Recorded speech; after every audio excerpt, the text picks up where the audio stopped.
Top 10 Trending Gadgets this year, 2025. Hello guys! Welcome back po muli sa ating Top 10 at ang Top 10 natin na ito ay tumatalakay sa iba't ibang topics na kapanapanabik at kapakipakinabang na listahan na siguradong makakadagdag sa inyong kaalaman.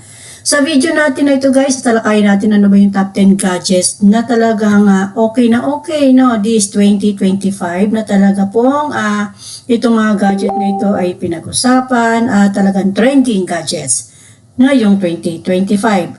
So kung bago ka pa lang sa ating YouTube channel, huwag mong kalimutang mag-like at mag-subscribe na rin para always updated ka sa ating mga i-upload na mga videos.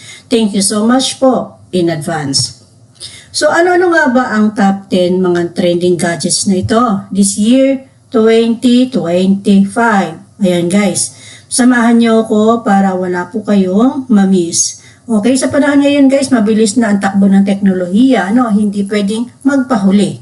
Kaya sa video na ito guys, alamin natin ang mga top 10 trending gadgets na talaga namang pinag-usapan at patok sa market. Mula sa mga futuristic na device hanggang sa mga practical na gamit, siguradong may mapupusuan kang gadget dito. Handa ka na ba? Okay, tara, simulan na natin. Una sa ating listahan guys, ito yung tinatawag na Apple Vision Pro. Ito ay mixed reality headset na pwedeng gamitin sa gaming, sa work at entertainment. Parang nasa loob ka ng virtual world. Okay? Kaya tinawag siyang Apple Vision Pro. Ang halaga na ito guys ay around 180,000 to 220,000. Ayan. Pangalawa sa ating listahan ay ang Samsung Galaxy Ring. Ito ay smart ring na sinusukat niya ang heart rate, sleep quality at activity. Mas discreet kaysa smartwatch, no? Ayan. Ito yung tinatawag na Samsung Galaxy Ring. Ang halaga nito guys, around 18,000 to 25,000 pesos. Okay? Pangatlo sa ating list, ang DJI Mini Pro drone. Lightweight lang siya na drone na may 4K, no? 4K camera, perfect sa mga travel vloggers at content creators. Magkano halaga nito guys? Around 50,000 to 65,000 pesos. Pangapat sa ating listahan ay tinatawag na Humane AI Pin.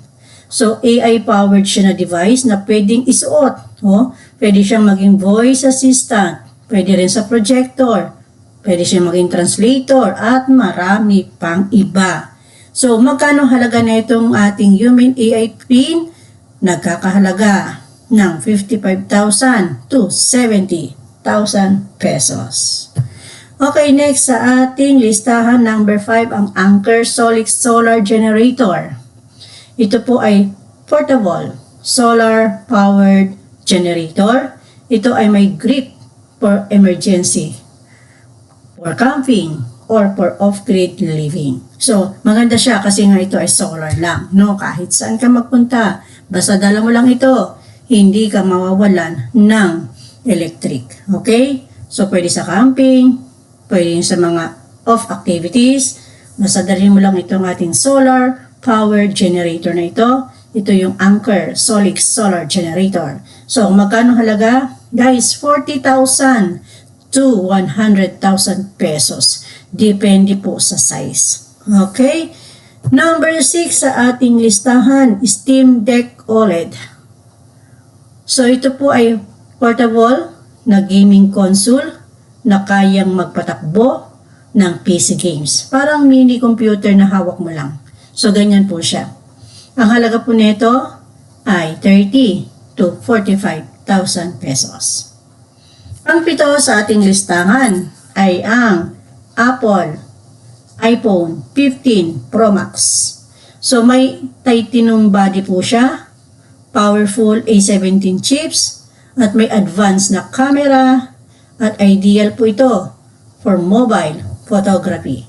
So, ang halaga nito guys, nasa 85,000 to 120,000. Depende sa gig. Okay, next po tayo, pang-walo sa ating listahan ay ang MetaQuest 3. Ito po ay may VR headset. Ito po ay VR headset na may mixed reality features. Pwedeng pang laro, pang exercise, o pang virtual na travel. So, ang halaga po nitong ating MetaQuest 3 ay 30,000 to 40,000 pesos. Next, sa ating listahan, pang-siyam ay ang Nothing Phone 2. Ito po ay may unique design with LED. Meron siyang backlights. Plain Android siya na maganda ang mga specs. Ang halaga nito nasa 35 to 45,000 pesos. The last but not the least sa ating list ay ang Insta360x4 camera. Okay, Insta360x4 camera. Ito po ay may 360-degree action camera na pang vlog, pang adventure, at pang travel content. Ito ay may super clear na 80K video. O ganun, kalinaw. So, magkano halaga nito guys? 40 to 50,000 pesos.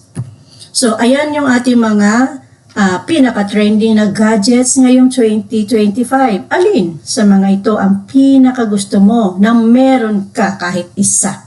Ayan, i-comment po naman sa baba at pag-usapan natin. Huwag kalimutang i-like at i-share at mag-subscribe ka na rin para lagi kang mag-updated, no? Lagi kang updated sa mga bago at uso na trending tech. Hanggang sa susunod. Okay?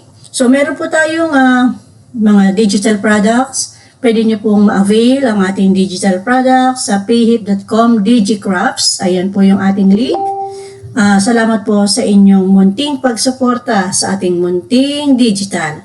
Sana po makabili po kayo ng ating ebook at iba pa na produkto na digital sa ating pong payhip.com digicrafts store. Okay, salamat po muli. At, ayan, thank you so much for watching guys. Stay tuned po kayo sa ating susunod na video. God bless po sa lahat.